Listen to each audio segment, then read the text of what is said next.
It's really nice to see so many familiar faces from communities past and our present community. Um, Thank you so much for being here this evening, and welcome to a reading by our Olivia Clare. I'm Claudia Keelan, the Director of the Creative Writing Programs here at UNLV.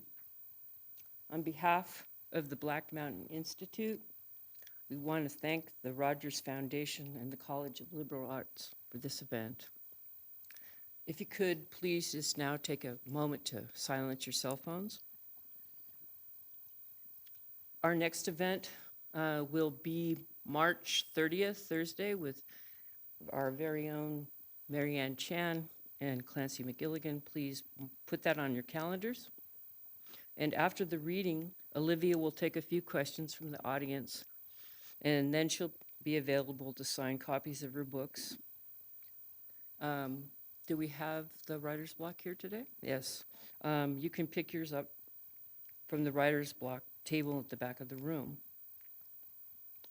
We would like to acknowledge that UNLV operates from the city of Las Vegas, traditional homeland and unceded territory of the Nuwuvi or the Mo'opa Band of Paiute people. We encourage everyone in this space to engage in shared stewardship of the land and active learning about historical realities of colonialism and the indigenous peoples who continue to work and live on this land since time immemorial. Olivia Clare comes to us today from the Center for Writers at the University of Southern Mississippi, where she is the Nina Bell Suggs Endowed Professor. She is the author of Here Lies, a novel recently published by Grove Atlantic, a short story collection titled Disasters in the First World, and a book of poems, The 26-Hour Day, from New Issues. Of Here Lies, Carrie Harris writes in the New York Times Book Review, Friedman's poetic novel explores mourning, memory, and motherhood in a future Louisiana that has been ravaged by climate change. The reader becomes immersed in Friedman's layered and luscious prose, the vibrant colors of Alma's world, the flowers so real you could smell their rankness. Most captivating, though, is the stillness and quiet, lines that end abruptly, and the images that conjure a deafening silence, representations of the graveyards that no longer exist, but whose absence is haunting. Olivia has received many awards. In fiction, she is a recipient of an O. Henry Prize, a Pushcart Prize, and a Rona Jaffe Foundation's Writer Award. And her stories have appeared in the Paris Review, Granta McSweeney's Quarterly Concern, Southern Review, Ziziva, The American Scholar, and elsewhere. In poetry, she was awarded the Ruth Lilly Fellowship from the Poetry Foundation and the Olive B. O'Connor Fellowship from Colgate University. Olivia's book of poems, 26-Hour Day, came out soon after she was a BMI Fellow, and never has a book been more aptly titled, as Olivia is the rare individual who worked ceaselessly on her writing, on witness, on community building throughout her time here. Her extraordinary writing is truly equaled by her attentiveness to the community where she lives and works, and her extraordinary ability to write brilliantly across genres reminds me of something I realized when she was studying here. I knew that Olivia had been a child actress, that she had received degrees from UC Berkeley, University of Iowa, and USC, that she was writing both poetry and prose at the highest level. It was the occasion of Marianne Chan and Clancy McGilligan's wedding, 2 alumni coming soon, and Olivia sang. She sang Ave Maria with such amazing ability and tenderness as Marianne and Clancy brought their lives together. After the ceremony, I just kind of blurted out, Olivia, what can't you do? And she said, you want to see me dance? Please join me in welcoming Olivia Clare.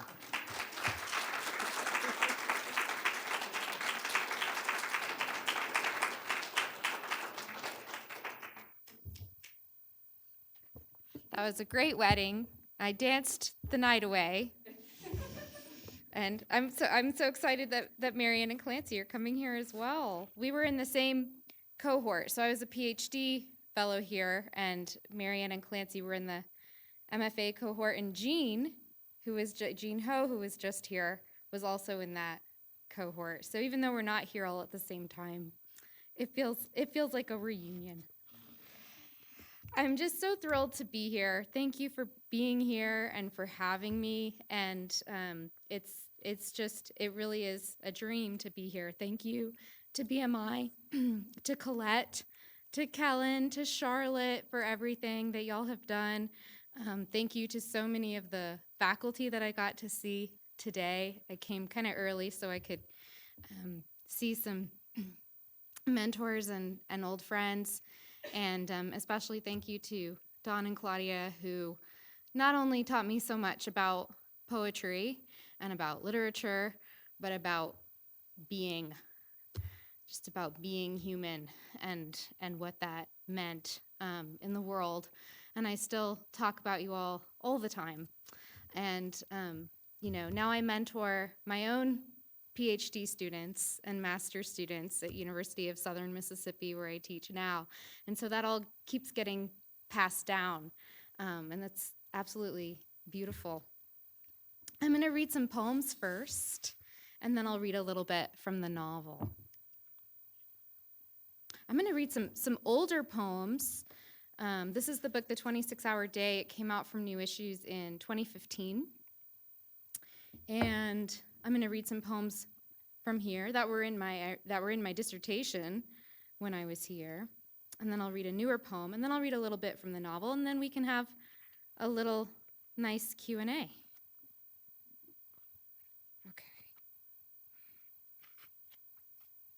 This first poem is called Will I Know You?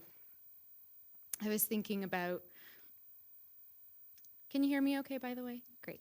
I was thinking about, at the time I didn't have any children, and I was thinking about what would happen if I saw someone in the world who I thought could be my child or my future child. Will I know you?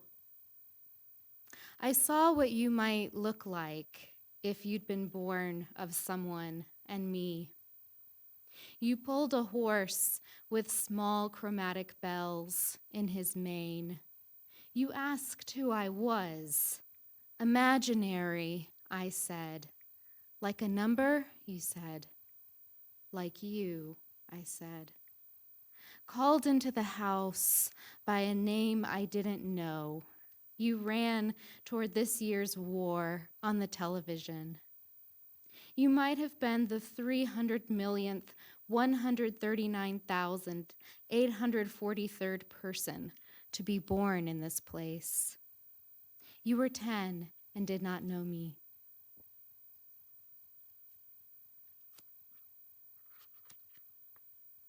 A lot of numbers in this book. A long poem in this book is called Numbers. When I was first thinking of the title for this book, which is the title of a poem in here, The 26-Hour Day, I realized it's also the title of a book on productivity.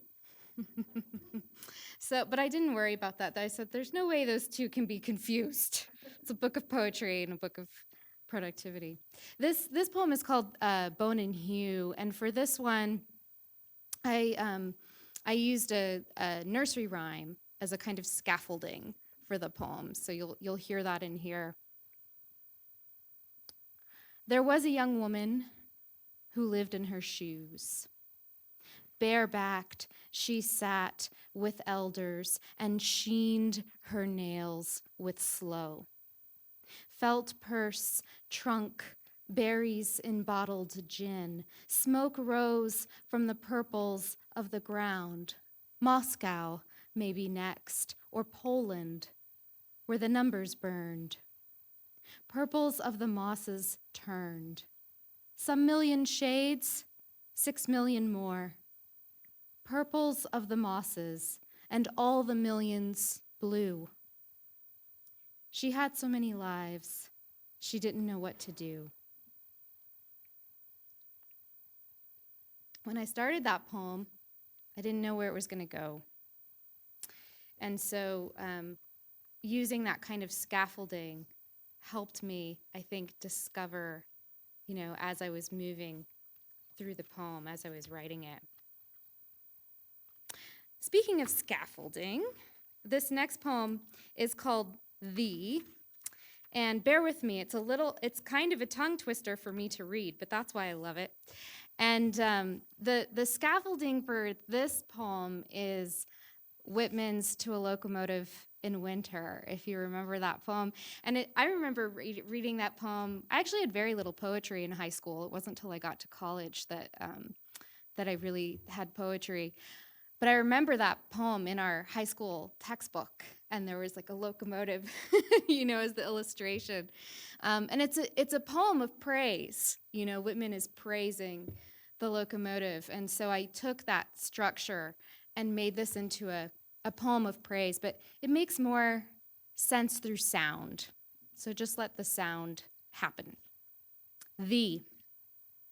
Thee for my redbreast, thee in thy overture, thy muscled dual thrush and thy blatantly cluck, thy bleeding St. Cyprian body, thy palpitating Siegfried, parallax and rococo, habeas corpus slang at thy sides, thy metropolis, now swine and robin pantheon, now tar in the resistance, thy loom, blockade, bound variable star, tilled with perpendicular, thy dualist and turpentine, Belgravia from thy smut, thy knitted franchise, spurge and vandal, trenchmouth of thy whippoorwill, thy caraway, Oberon, and Mobius fluorescing, through storm, now spackle, now shank of soldier, trick of the modulation emblem of motley and PR prick of the continent, come to the muse and merge with stratosphere and falling soapstone, by AM, ringworm bell to cue Susa, by PM, thy silica signals Lancelot to swing, Roman through my chaos, with all thy anarchy of musk ox, thy smarmy lamps at nihil, thy prehistoric laughter, thy ecliptic rumbling like an Easter, lax on thyself, replete, thine own trackfish hawk haranguing, no sequestered Debussy of talcum harness or global platitude thine, thy trinity of speech, by rapier and telegram returned, laurel o'er the preempt wide, albeit the lamb to the free slander, unpent and glider and sticks.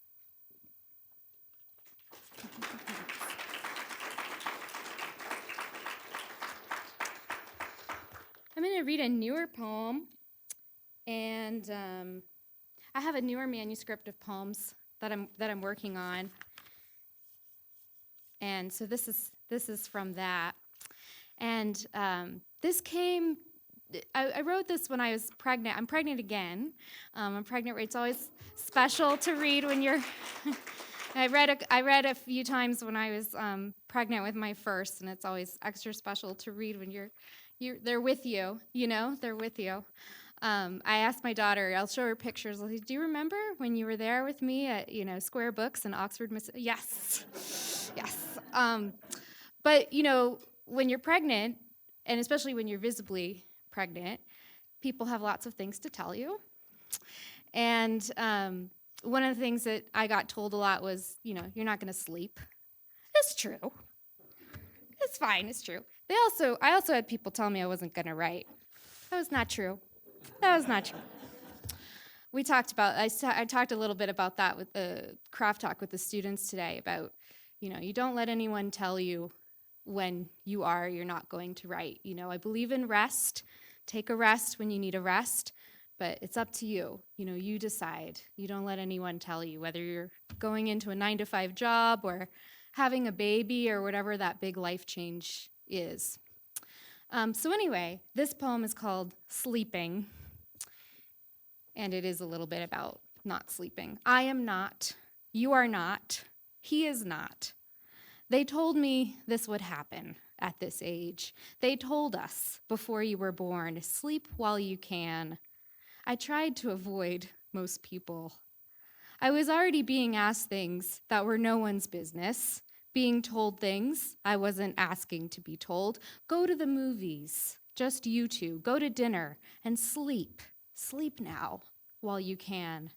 It was always very dramatic, as if sleep is something to store, an account we can anytime draw from. Truth is, when I do sleep, dreams are vivid now, with me tunneling through, and sometimes within them there's you, and when I'm awake, the ink of them clouding everything.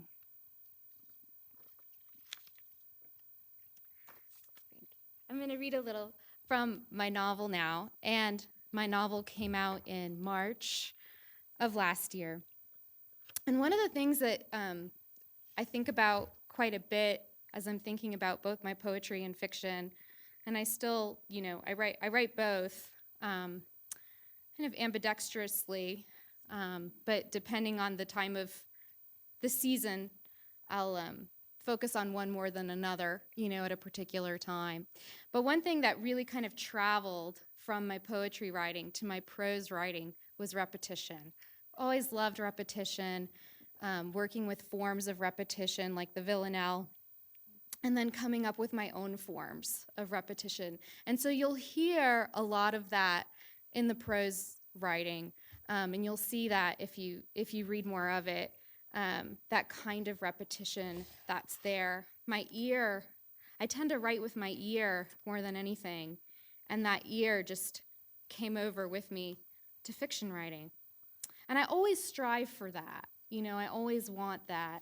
I was telling some of the students earlier that I always read poetry before I sit down to write fiction. And if I don't, I can tell in my writing when I don't have enough poetry there. So even if I'm not sitting down to write poems, I'll read poetry before I go in, because that's where it blooms for me. So I'm going to read from two passages. I'm going to read a little from the first chapter. And this book, the premise of this book, as Claudia was saying, takes place in 2042 in Louisiana, and I grew up in Louisiana, not in 2042, and not in this world. This is a dystopian world. And in this world, because of the effects of climate change, cremation has been mandated by the government. So one cannot bury one's loved ones. And when I first had this idea that cremation would be forced on everyone, and I was talking to friends about it, one of them had a really extreme reaction to it. It really upset them. And that's when I knew I had to write about it. That's when I knew that I wanted this to be a subject that I thought about and wrote about. And so the book really centers on Alma, a young woman whose mother has recently passed away and who was cremated against her wishes. And now the government has her ashes. They've confiscated them. So Alma is trying to get the ashes back through the book. So even though there's this huge backdrop of, what's happening with mandated cremation, it's really following the characters and that journey that Alma goes through. And as she goes through the book, she finds people in her life where they make a new family together. So in the end, the book is a lot about grief and finding what grief is. The draft that became this book, I wrote a lot of it during the height of the pandemic.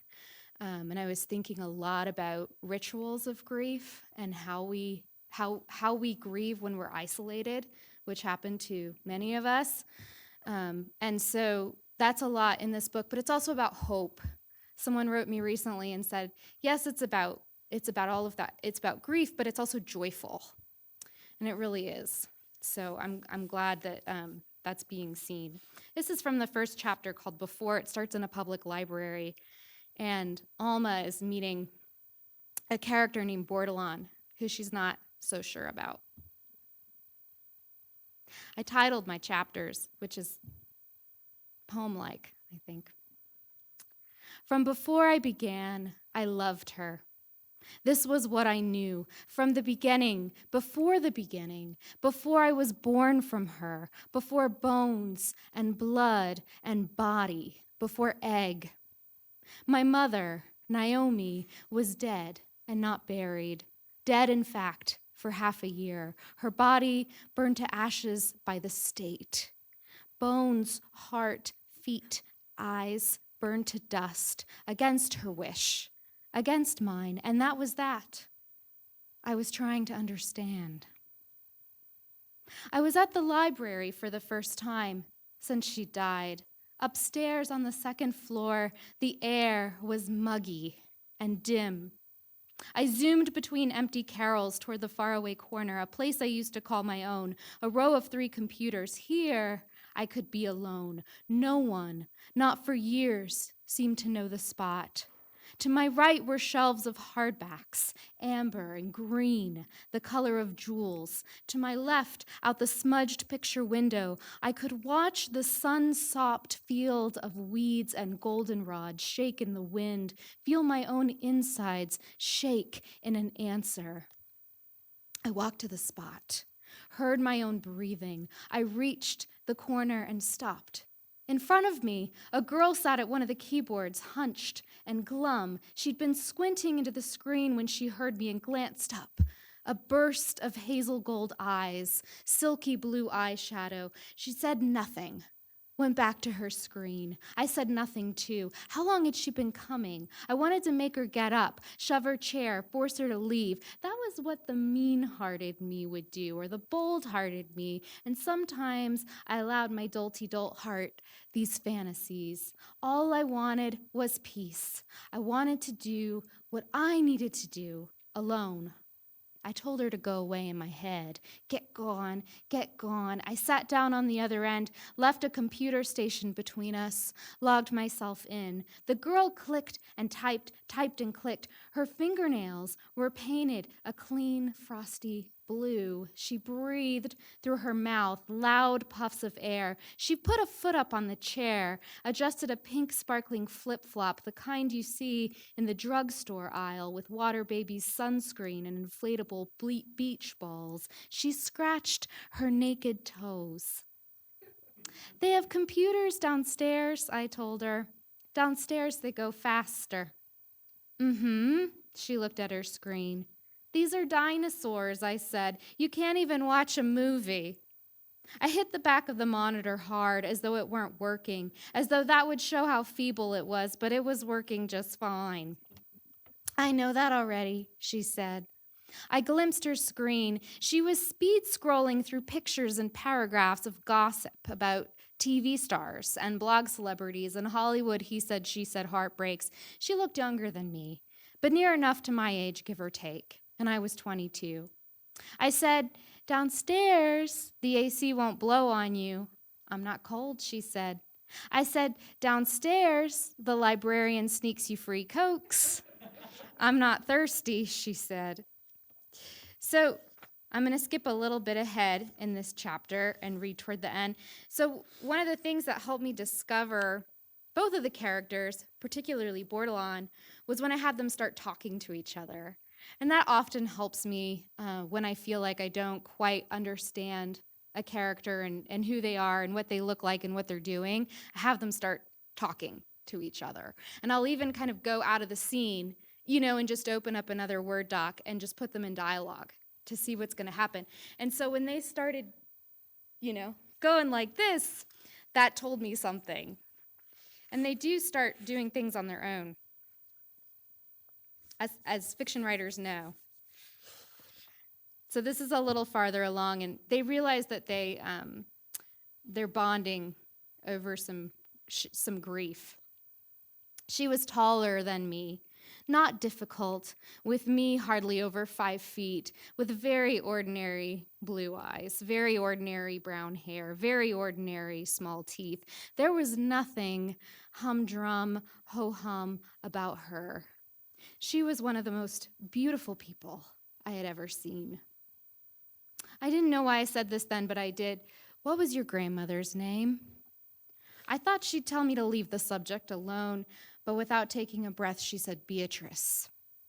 Beatrice, the name of someone no longer with us. I liked thinking of my own mother's name, Naomi. Naomi. For now, I could only hold the word in my head, never speak it aloud. It was like the syllables of a spell. The name, Naomi, had shock and thrum. Beatrice, I said. I leaned on my car, and Bordelon looked down just like that. 2 tears fell from her eyes to the ground. I thought of the girl in the fairy tale whose tears turned to seeds, to sprouts, to flowers. We said nothing for a minute, just stood. Silence was as near to us as a third person. Something I'd started to know was this. Grief was a string that held people together. I don't really need to be alone up there, I said. It's not like I own the 2nd floor. I get it, she said. She was looking down, letting her eyes search the ground. I'm always alone, I said. Maybe too much. I like the company. She looked at me, her lids and lashes damp. I had no tissue. I won't watch what you're doing, she said. I never do. Turn up your music. I don't care. She sniffled and smiled, rubbed snot from her nose with the back of her hand, her chip blue fingernails. I heard thunder. Raised my eyes to the lightning crazing the clouds. I was ready for rain to follow, but this time it didn't come. It was August. Any mild or mean weather could and would arrive. I took out my phone, put on music, something sulky and punk from the 90s. I had a 6-pack litter of Abitas in my back seat. We sat on the trunk of my car and started in on those. It would be light for hours. I looked at her face every chance I could. Her smooth forehead, her eyes gone to clear gold in the light. Her hair long and dark and frayed. I gave in.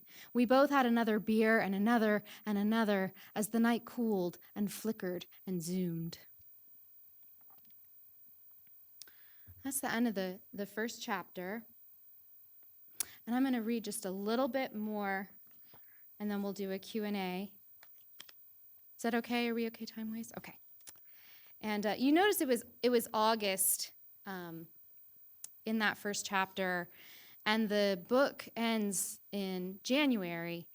And when I figured out the time frame, it helped me figure out other things about the book. When I figured out kind of what season we were in. And I was talking to another writer recently, and they were saying that they like to write in the same season because of football. And I said, well, I think I like to write in that season because of the weather, in the weather that happens in the South in that season. So that was something that unlocked a lot of the book for me, was the setting and finding the timeline for it. You know what I mean? It helped a lot.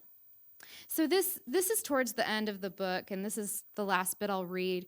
And Alma has made a new friend and a woman named Josephine.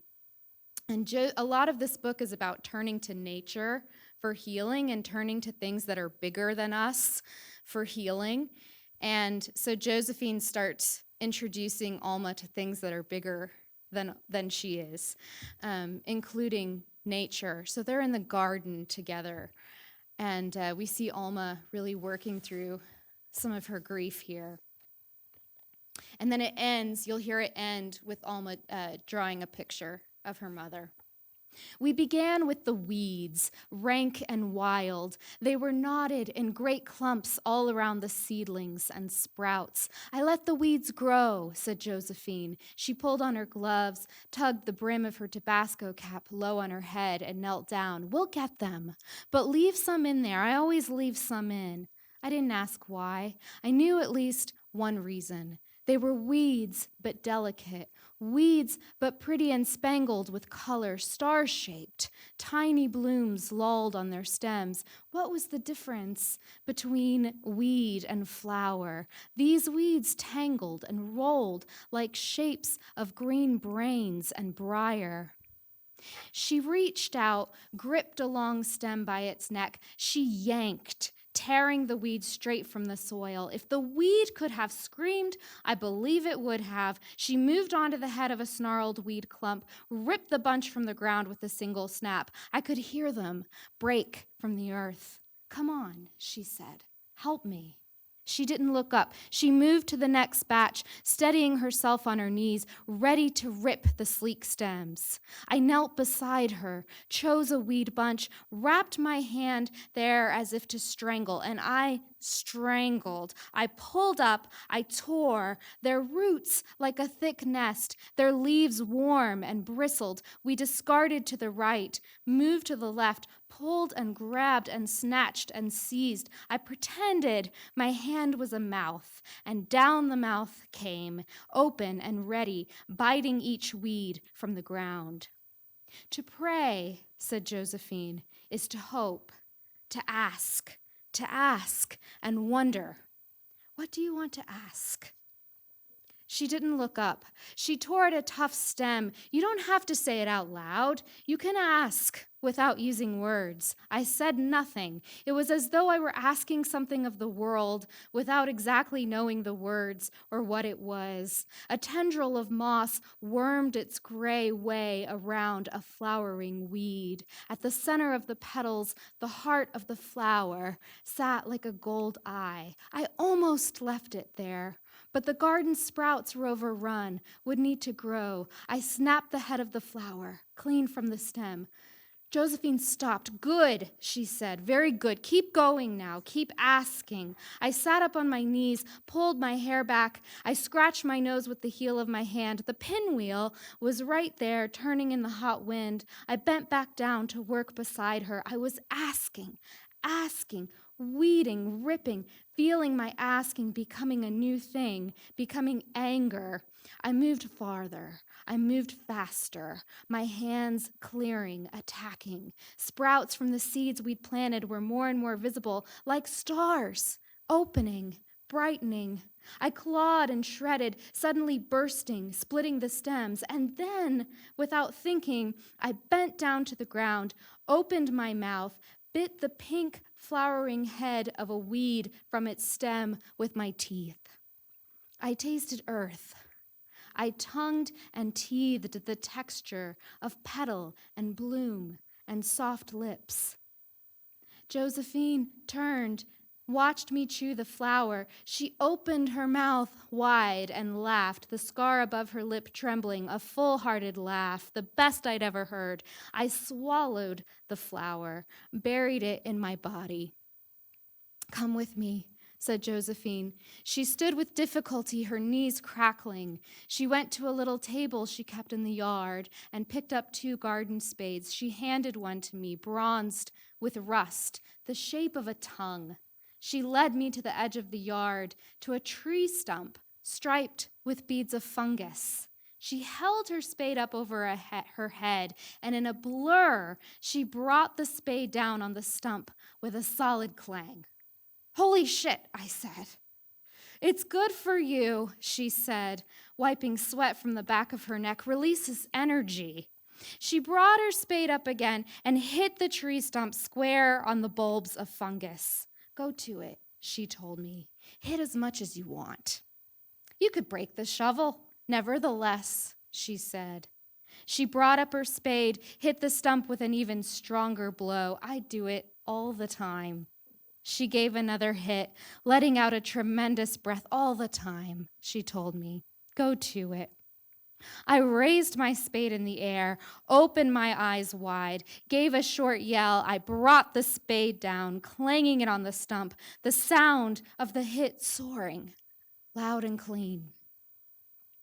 I was home before dusk. The sky stung with deep pink. In my mother's room, at the sagging center of the bed, I sat with my dull graphite pencil, my drawing pad laid on my crossed knees. Here was the crest of her forehead, her eyes flecked with light, the bare tree of veins at her temple. I kept a rhythm, my pencil barely lifting, a song to the sound of the lead across paper, the jaw that softly V'd to her chin. I was drawing my mother's face from memory. My best photo of her was in my leather portfolio on the floor of my room. To myself, I called the photo the Pearl Eye picture. Her face was only half in frame, cut off at the edge. There was the fanned wave of her hair, a delicate ear, and one blue, pearled eye. I took it out only rarely. I could never look at it long. You could not simply sit and stare at a book of spells. Thank you.